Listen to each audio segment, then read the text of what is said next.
주안의 만나 9월 14일 목요일 묵상을 함께 나오도록 하겠습니다. 오늘 말씀은 열왕기상 6장 1절에서 13절 말씀으로요, 성전 건축의 시작이라고 하는 제목으로 함께 묵상을 나오도록 하겠습니다. 오늘 본문에서는 솔로몬이 성전 건축을 시작하고 하나님께서는 그러한 솔로몬에게 하나님의 말씀을 지키고 따르는 것이 성전 건축의 모든 것들보다 우선임을 말씀하시는 그 내용을 보여주고 있습니다. 이스라엘이 출애굽을 한 지 480년, 그리고 솔로몬이 이스라엘의 왕이 된 지 4년에 솔로몬이 성전 건축을 하기 시작합니다. 성경은 솔로몬이 성전을 짓는 것의 의미가 단순히 한 건물을 짓는 것을 뛰어넘어서 광야에서 이스라엘과 함께 하였던 하나님의 성막이 완성이 되는 것을 말씀을 하시는 것입니다. 성전을 따라 움직였던 이스라엘이 이제는 완전히 정착을 하여서 하나님을 중심으로 하는 한 국가가 이렇게 완성이 된 것이죠. 하나님께서는 이스라엘이라고 하는 한 나라를 통하여 하나님의 통치로 세워지는 나라로서의 목적을 가지고 계십니다. 그 목적을 가지고 성전이 건축이 됩니다. 우리가 솔로몬의 성전이라고 하였을 때에 우리 머릿속의 이미지는 그것이 아주 어마어마한 것처럼 생각을 합니다만, 막상 그 구조를 보면요, 생각보다 그렇게 크지 않습니다. 성막보다는 한 2배 정도의 사이즈를 가지고 있습니다만, 주변 나라들이 가지고 있는 그 신전들보다는 이제 별로 크지 않아요. 그러나 그 안에는 성전이 가져다주는 하나님의 은총의 의미들이 가득 채워져 있습니다. 자, 먼저 이 성전이 지어지고 있는 장소인 그 예루살렘은 이제 모리아 산이죠. 이곳은 과거 아브라함이 자신의 아들 이삭을 하나님께 드림으로 인하여 끝내 자신의 아들을 이곳에서 죽이게 될 하나님의 마음이 그려졌던 그 장소입니다. 자, 성전의 의미도 마찬가지입니다. 좋은 재료와 화려한 건물에 그 의미가 있는 것이 아니라 성전 안에 있는 모든 장소와 기물들이 말하는 예수 그리스도로 말미암은 하나님의 은혜와 사랑의 내용들이 그 의미를, 참된 의미를 가지고 있는 것이죠.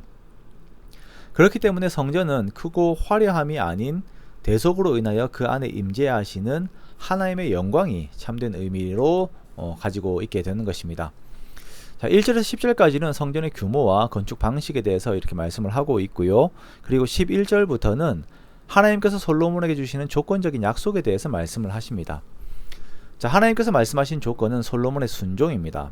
제가 읽으면요, 내가 지금 이 성전을 건축하니 내가 만일 내 법도를 따르며 내 율례를 행하며 내 모든 계명을 지켜 그대로 행하면 내가 내 아버지 다윗에게 한 말을 내게 확실히 이룰 것이요, 내가 또한 이스라엘 자손 가운데 거하며 내 백성 이스라엘을 버리지 아니하리라 하셨더라 라고 말씀을 하고 있습니다. 여기에서는 순종 이후에 주어질 하나님의 축복의 내용들을 함께 말씀하고 있습니다.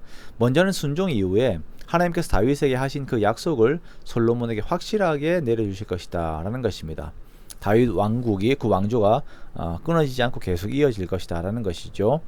두 번째는 순종과 함께 이스라엘 중에 하나님께서 거하실 것이다. 세 번째는 하나님이 이스라엘을 버리지 않으실 것이다 라는 고 말씀을 하십니다. 자, 여기에서 솔로몬과 이스라엘 가운데 주어지는 형통과 함께 하심의 축복이 성전으로 말미암아 주어지게 되지 않는다라고 하는 것을 먼저 말씀을 하시는 것이에요. 성전 건축이라고 하는 어떤 공로와 성전이라고 하는 상징적 건물이 이스라엘 가운데 축복과 평안을 주는 원천이 되는 것이 아니라 성전과 함께 임재하시는 하나님 앞에서의 순종이 이스라엘에 참된 평안을 주시는 것입니다. 성전을 짓고 있는 솔로몬에게 하신 이 하나님의 말씀은 오늘날 우리가 의식하고 또한 의지해야 하는 중요한 요소가 우리의 마음을 하나님께 두고 하나님의 말씀에 순종하는 삶을 사는 것이다 라고 하는 것을 우리들에게 다시금 말씀을 하시는 것이죠. 우리가 외적인 예배와 혹은 신앙적인 활동 또한 상징물 등의 마음을 두면서 그러한 것들이 우리들의 삶에 평안을 준다라고 여기면서 마음을 놓고 있다면 우리들은 그 마음을 다시금 하나님과의 관계 속에다가 두어야 할 것입니다. 순종은 관계에서 시작하는 것입니다.